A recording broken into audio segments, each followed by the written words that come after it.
The courtroom went quiet in Manhattan during the late 1980s when the judge finished reading a number that sounded unreal even to hardened federal prosecutors. Nobody moved at first, since 75 years is not a sentence people process quickly, especially when it lands after a decade of whispers, missing men, and bodies found wrong. There were no gasps or speeches, just chairs shifting and paperwork sliding, while families on opposite sides understood that this chapter was done. That number carried weight from basements, bars, union halls, and streets where people vanished without farewell. To understand how it reached that room, you have to walk backward through Hell's Kitchen, step by step, year by year, before the silence ever made sense. Before anybody talked about the Westies like a brand, Hell's Kitchen was already locked down by rules you learned fast or paid for publicly. The neighborhood stretched along Manhattan's west side between the mid-30s and late 50s streets, crowded with dock workers, bars, tenements, and families who stayed put.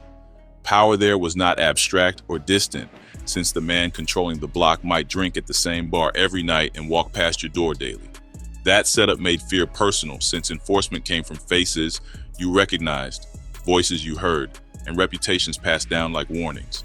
During the 1960s and early 1970s, that control sat with Michael Mickey Spillane, an Irish mob boss who ran Hell's Kitchen with quiet discipline and steady pressure.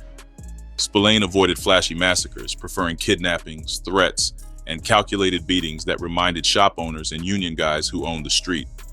Merchants paid up, bookmakers followed instructions, and families learned which names not to say out loud after dark. Spillane's power leaned heavily on the docks, construction labor, and Madison Square Garden unions, which gave him leverage without constant gunplay. Kids growing up there watched how fear worked as currency, since silence bought safety and obedience kept businesses open. Nobody needed speeches explaining consequences, since examples traveled fast through stoops, bar rooms, and whispered conversations at kitchen tables. Young men learned early that reputation moved faster than truth, while humiliation stuck longer than bruises. That environment shaped behavior before anyone picked sides, since survival depended on reading power accurately. James Jimmy Coonan grew up inside that ecosystem on West 49th Street, raised in a working Irish-American household that stayed close to the neighborhood's pulse. His father, John Coonan, ran a tax and accounting office, dealing with local clients who sometimes lived in gray areas. Jimmy was not born a boss or enforcer, but he saw how men like Spillane moved with immunity that regular people never touched. That contrast mattered, since proximity to power without control over it tends to breed frustration rather than admiration. By his teenage years, Jimmy was already known as a street fighter and amateur boxer, someone who handled disputes with fists before words. Dropping out of school early put him deeper into street life, where reputations were earned publicly and erased quickly. Even then, he existed under Spillane's shadow, which meant limits were understood without discussion. That balance held until the day Spillane crossed into Jimmy's home life, changing the stakes permanently. When John Coonan was kidnapped, pistol-whipped, and beaten during one of Spillane's ransom schemes in the mid-1960s, it broke a boundary quietly. That act did more than hurt one man physically, since it rewired how his son understood respect, power, and vulnerability. Jimmy watched his father return damaged, humiliated, and shaken in ways money could not fix. From that point forward, Hell's Kitchen stopped feeling like a place to survive and started feeling like a place to take back.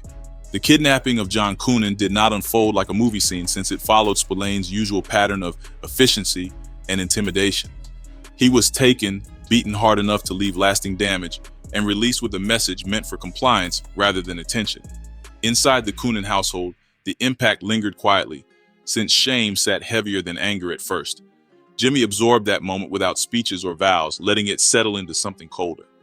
After that incident, people noticed Jimmy's posture changing around the neighborhood, since he stopped shrinking near established names. He carried himself differently, not reckless, but more deliberate, like someone measuring space instead of reacting emotionally. Street arguments that once ended with fists now ended faster, with fewer words and clearer intent. That shift caught attention among young guys already tired of Spillane's grip. Jimmy's reputation evolved from brawler to someone organizing movement even before he had numbers behind him. He understood that fear worked best when controlled, not wasted, which separated him from impulsive hitters. This thinking pushed him toward calculated actions rather than spontaneous violence. That mindset became obvious during an incident that spread fast through Hell's Kitchen. Not long after his father's beating, Jimmy climbed onto a rooftop with a fully automatic machine gun and waited for Spillane's crew below. When he opened fire, the shots missed their targets entirely, leaving walls scarred and nerves shaken rather than bodies dropped. The lack of casualties did not matter, since the point was visibility rather than effectiveness. That moment told the neighborhood Jimmy was willing to challenge a structure others avoided openly. Spillane understood the message immediately, since restraint mattered less than intent at that level of power. Jimmy was no longer just another angry kid, but someone signaling long-term opposition. That act raised Jimmy's profile among restless figures who already questioned Spillane's aging authority. It also forced a line into the open that could not be quietly erased. After the rooftop incident, Jimmy began pulling together people who felt boxed in by Spillane's system. These were not loyalists looking for chaos, but men frustrated with limited mobility and shrinking opportunities. Some had been sidelined, others humiliated, and a few simply wanted room to breathe. Jimmy gave them direction rather than speeches, focusing on alignment instead of noise. This phase marked his shift into organizing rather than reacting, laying groundwork before open war ever started. He moved carefully, letting dissatisfaction do the recruiting for him. Spillane still held power, but cracks had started forming in places people once thought solid. From that point forward, Hell's Kitchen was already moving toward a collision, even if nobody said it out loud yet. The group that later became known as the Westies did not form overnight, since it started as a loose circle of young men orbiting Jimmy Coonan rather than pledging formal allegiance. These were guys who already lived on the margins of Spillane's control, watching opportunity dry up as older hands locked down unions and rackets. They shared impatience more than ideology, drawn together by the sense that Hell's Kitchen was shifting under their feet. Jimmy did not pitch them dreams or speeches. Instead, he offered direction, access, and the chance to stop standing still.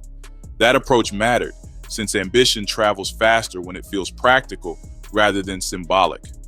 As the circle widened during the early 1970s, certain personalities stood out for their usefulness rather than their loyalty. Francis Mickey Featherstone came into the picture during this phase, bringing a reputation that preceded him block by block. Featherstone was a Vietnam War veteran with a volatile temper, already connected to multiple killings that never stuck in court. He looked unassuming, almost harmless, which made his sudden violence more effective when it arrived. Jimmy saw value in that unpredictability, treating Featherstone like a tool rather than a partner. The crew's early activity focused less on profit and more on presence, since dominance had to be felt before it could be monetized. Selective brutality became the method, meaning not every dispute ended violently, but the ones that did were visible enough to circulate quickly.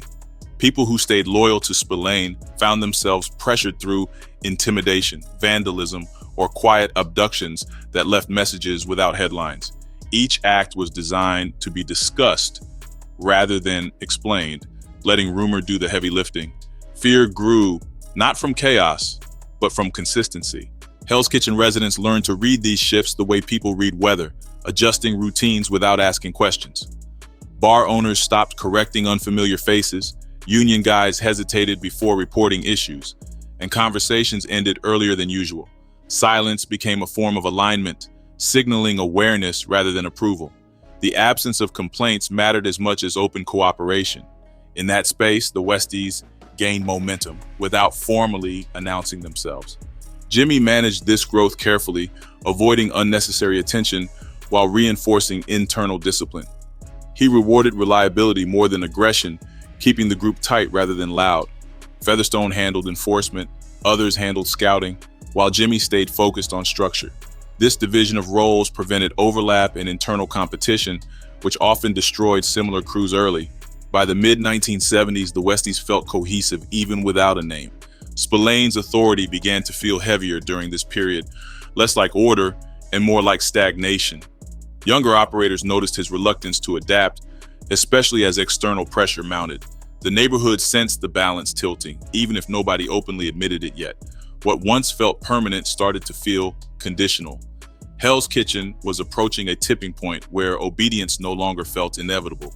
By the mid-1970s, Mickey Spillane was no longer just managing restless locals, since larger forces were pressing in from outside Hell's Kitchen.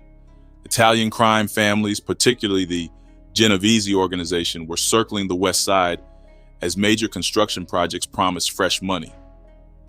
The Jacob K. Javits Convention Center drew attention toward union control, dock access, and labor influence that Spillane had guarded for years. His refusal to cooperate with Italian interests isolated him strategically. That isolation made internal challenges far more dangerous. At the same time, Spillane's inner circle had thinned, weakened by arrests, age, and quiet defections. Key enforcers disappeared or lost effectiveness, leaving gaps that younger challengers noticed immediately.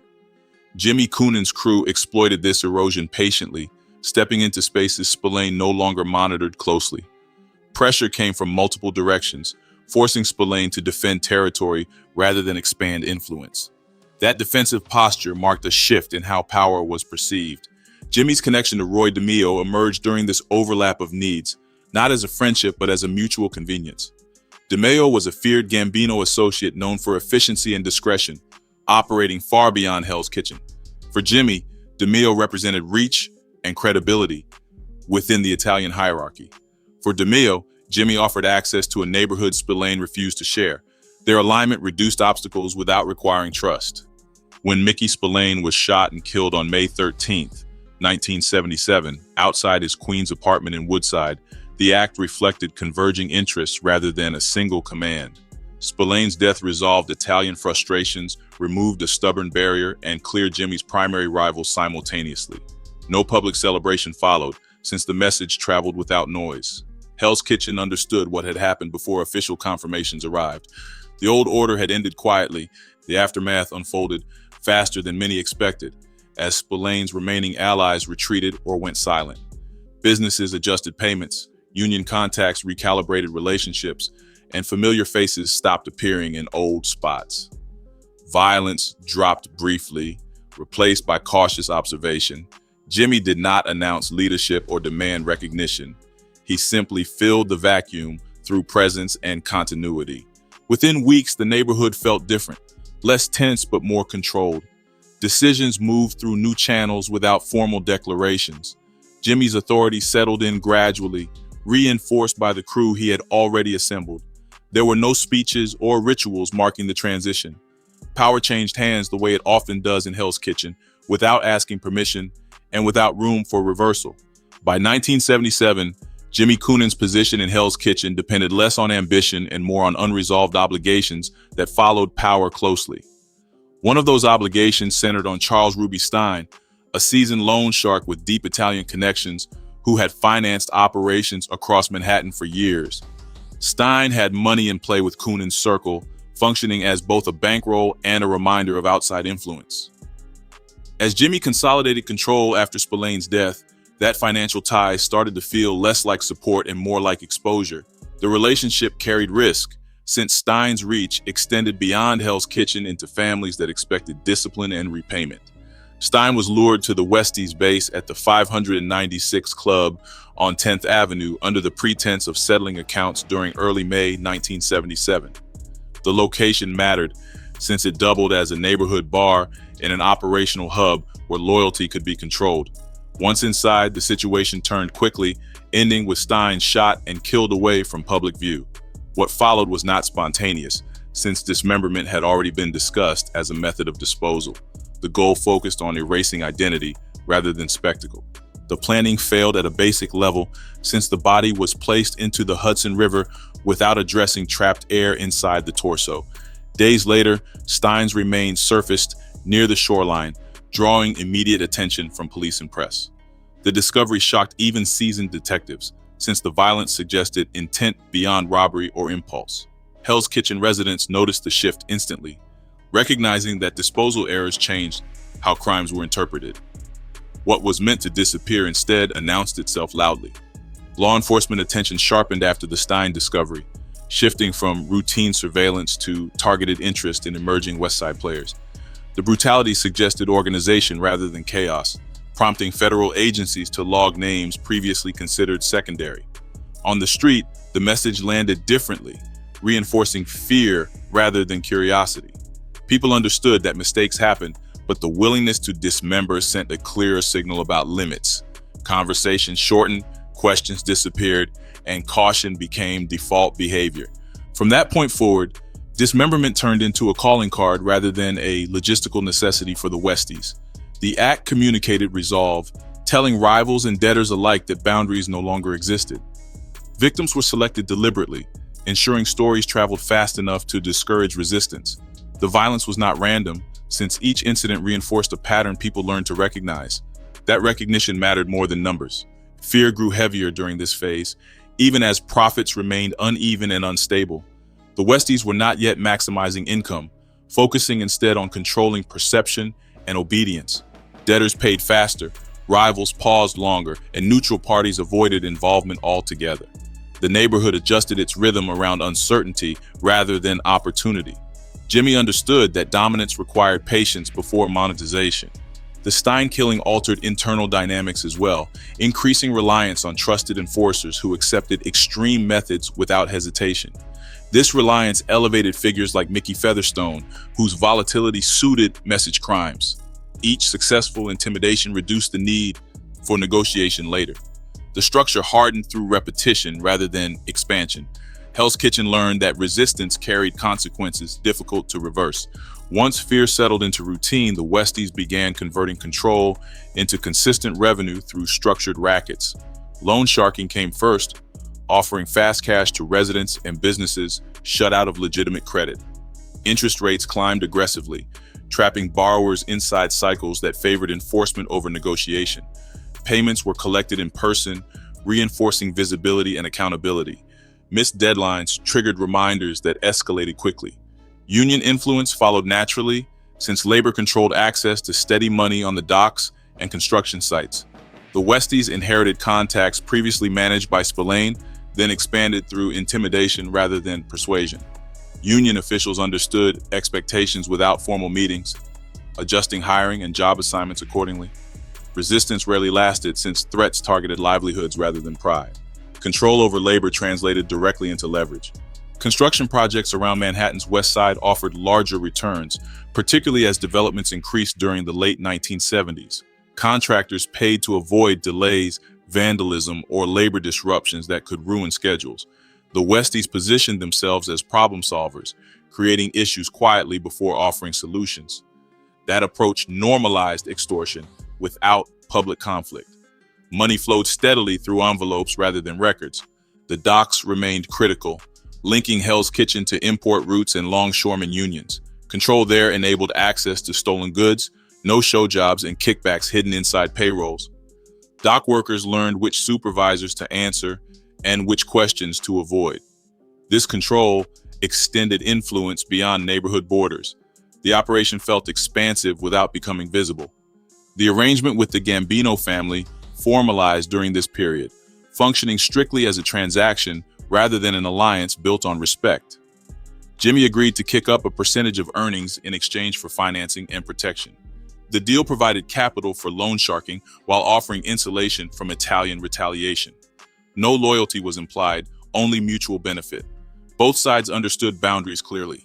Even when Jimmy faced incarceration on weapons charges in the late 1970s, authority remained intact through structure. Orders moved through intermediaries, including trusted associates and his wife, Edna Coonan. Decision-making continued without interruption, maintaining consistency across operations. This continuity reinforced the perception of permanence. The street understood that leadership did not depend on physical presence. As money increased, internal tension began surfacing quietly among Westies members. Some questioned reliance on Italian backing, while others resented uneven risk distribution. Mickey Featherstone grew increasingly unstable, challenging decisions he viewed as compromises. Jimmy managed these conflicts through distance rather than confrontation. That approach delayed fractures rather than resolving them. By the early 1980s, the organization functioned efficiently, yet strain simmered beneath the surface. Fear sustained revenue, but loyalty weakened under pressure. The same violence that enforced structure began creating fault lines internally. Hell's Kitchen remained controlled, but stability no longer felt guaranteed. The system held, though cracks had started forming where few expected them. By the mid-1980s, the most dangerous pressure inside the Westies no longer came from rivals or police attention, since it came from unresolved tension within the crew itself. Jimmy Coonan had kept control by balancing fear, money, and distance, but that balance depended on unspoken rules holding firm. One of those rules involved loyalty during conflict, especially among the small circle trusted with violence. Mickey Featherstone had been central to that circle, serving as both enforcer and symbol of what resistance led to. When that relationship fractured, the damage spread faster than any outside threat. The situation that triggered collapse reached back years earlier to a barroom shooting in March 1977 involving Michael Holley. Holley had survived an altercation that left a Westies associate dead, creating a long memory grievance that never fully settled. For Jimmy, Holley represented unfinished business, a reminder of disrespect that lingered quietly. By 1985, Jimmy decided that settling that score could serve a second purpose beyond revenge. That purpose involved removing Featherstone from the equation without open confrontation. The plan depended on deception rather than force, which marked a shift in how internal problems were handled. Billy Boken, brother of the earlier deceased associate, agreed to carry out the hit while disguised to resemble Featherstone. Boken grew his hair, added facial hair, and dressed to match Featherstone's known appearance. The goal focused on misdirection, ensuring witnesses would identify the wrong man without hesitation. That strategy required precision, not chaos. On April 25, 1985, Michael Holley was shot multiple times on a public street in Hell's Kitchen, collapsing in front of witnesses who immediately described the shooter as Mickey Featherstone. The hit happened quickly, with Boken fleeing the scene while witnesses processed shock rather than detail. Within days, police attention narrowed toward Featherstone based on descriptions and past reputation.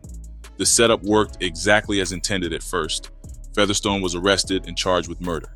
Inside the system, Featherstone faced the reality of conviction built on identity rather than evidence.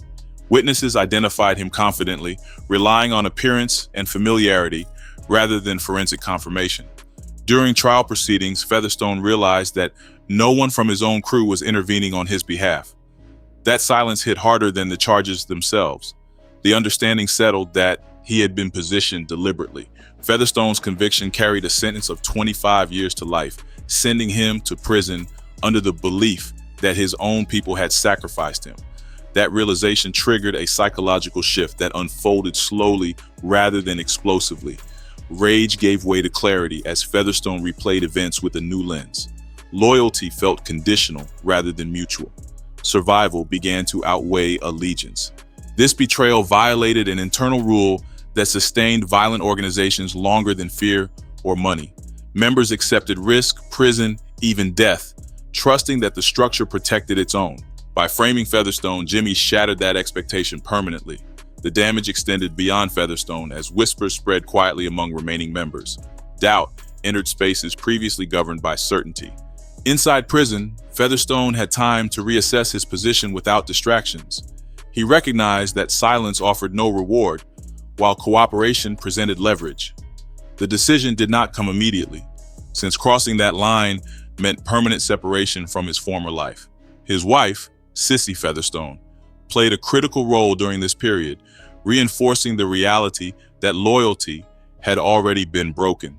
Together, they weighed options under the weight of lost years. Eventually, Featherstone chose survival over silence, approaching authorities with an offer to cooperate. He did not posture or negotiate theatrically, instead presenting himself as someone wronged by his own organization. Investigators listened carefully, recognizing opportunity beneath the bitterness. That decision marked the irreversible moment where the Westies' internal collapse became public exposure. From that point forward, containment was impossible. Federal attention toward the Westies shifted noticeably once Mickey Featherstone entered cooperation, replacing speculation with structure. Rather than rushing arrests, prosecutors focused on rebuilding narratives that linked individual crimes into a unified enterprise. The strategy prioritized patience, allowing patterns to surface organically through corroboration. Featherstone's testimony offered a framework, but confirmation mattered more than confession. Each detail needed grounding. Sissy Featherstone became instrumental during this phase, stepping into a role few anticipated. She agreed to wear recording devices during conversations with former associates, gathering admissions without confrontation. These interactions occurred in familiar environments, bars, apartments, and casual settings where defenses stayed low. Her presence felt normal, disarming suspicion. The recordings captured language that formal investigations rarely accessed. These tapes documented operational habits, decision-making chains, and acknowledgments of past violence. Investigators cross-referenced statements with known incidents, aligning timelines carefully. Names repeated across contexts, reinforcing credibility through overlap rather than repetition. The narrative began assembling piece by piece, crime by crime. What once seemed isolated now formed a pattern. Federal prosecutors leaned heavily on the Racketeer-Influenced and Corrupt Organizations Act, recognizing its value in aggregating offenses. RICO allowed them to present the Westies as a cohesive criminal enterprise rather than a collection of unrelated crimes. This approach simplified complexity without diluting responsibility. It shifted focus from individual acts to organizational intent. The structure became the crime. As indictments prepared, authorities avoided public displays that might alert remaining members. Surveillance continued quietly, while witnesses were protected discreetly. The goal centered on completeness rather than speed. Each addition strengthened the case incrementally. By the time arrests occurred, denial had limited room to operate. When the trials began in the late 1980s, the tone stayed restrained rather than sensational. Prosecutors presented facts sequentially, allowing connections to emerge without embellishment. Featherstone testified calmly, recounting violence with detachment rather than drama. His demeanor contrasted sharply with the acts described. Jurors listened without spectacle. Other cooperating witnesses reinforced the narrative, confirming events through independent recollections. Physical evidence supported testimony, aligning recordings with observed outcomes. Defense arguments focused on discrediting informants, but consistency undermined those efforts. The accumulation proved overwhelming. Each charge reinforced the next. Verdicts arrived methodically, stacking against defendants as jurors weighed volume rather than emotion. Jimmy Coonan faced conviction under RICO, resulting in a 75-year sentence that reflected cumulative responsibility. Other members received decades-long terms, closing the chapter decisively. Denial faded as sentences solidified. The Westies story ended not with chaos, but with paperwork, testimony, and time. When the 75-year sentence finally landed, it did not feel explosive or sudden, since it arrived after years of anticipation and quiet accumulation. People who followed the case understood the weight long before the judge spoke, since outcomes had already narrowed dramatically. The number sounded heavy, yet it matched the scale of conduct more than it surprised anyone watching closely. That courtroom moment felt less like a turning point and more like a delayed conclusion. The process had already stripped uncertainty away, leaving formality to finish the job. Outside the courtroom, Hell's Kitchen kept moving, though it did not move evenly or cleanly across every block. Old bars closed or changed hands, tenements were renovated, and younger residents arrived without knowing specific names or dates. Still, memory lingered unevenly, settling heavier with people who lived through the worst years. Some corners carried stories that never transferred to newcomers. The neighborhood did not forget entirely, though it stopped living inside those memories daily. The Westies did not vanish through legend or retaliation, since they dissolved structurally once leadership and enforcement disappeared. Without hierarchy, funding, or fear sustaining them, operations collapsed quietly rather than violently. There was no successor capable of rebuilding the system that Jimmy Coonan assembled over decades. Remaining associates scattered, adapted, or aged out without cohesion. What once functioned tightly became fragmented beyond repair. Looking back at that courtroom silence with full context, the weight finally made sense as a cumulative reckoning rather than a single punishment. The sentence represented years of choices intersecting with timing, betrayal, and exposure that no longer stayed contained. Nothing about the ending felt abrupt once every layer settled into place. The story closed the way it unfolded, steadily, without spectacle, leaving inevitability where drama once lived.